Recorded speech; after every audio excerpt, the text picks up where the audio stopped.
Isa-isang inangat ng mga kawani ng Aguinaldo BFP, Municipal Police Station at iba pang ahensya ang tatlong katawangyang nahulog sa isang 200 talampakang lalim ng bangin sa Sitio Maano, Barangay Galonogon, Aguinaldo, Ifugao gabi noong Sabado, July 18.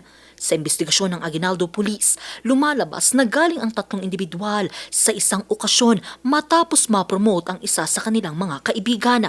Papauwi na raw ang mga ito nang mawalan ng kontrol ang sinasakyang motorsiklo, dahilan para mahulog sila sa bangin. Gustong pasyalin yung isang senior nila na mayroong okasyon.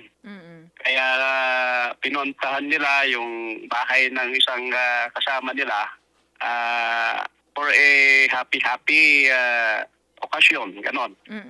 So nung pauwi na sila ng gabi na yon, yun na ang nangyari yun. Yung nakita po ng investigator natin is loose brake po yung motorcycle nila. Dahil sa tarik at sukal ng lugar, naging pahirapan ang pag-rescue.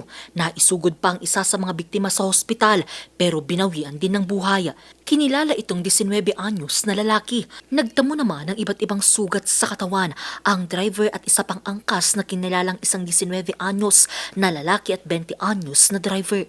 According to the investigator natin, ma'am, tinanong daw po sa ospital na nag-asikaso, hindi naman po, ma'am. Nagpaalala naman ang Aguinaldo MPS na maging maingat sa pagmamaneho at ugaliing suriin ang lagay ng sasakyan bago bumiyahe habang nagpapagaling at inoobserban sa pagamutan ang dalawang biktima.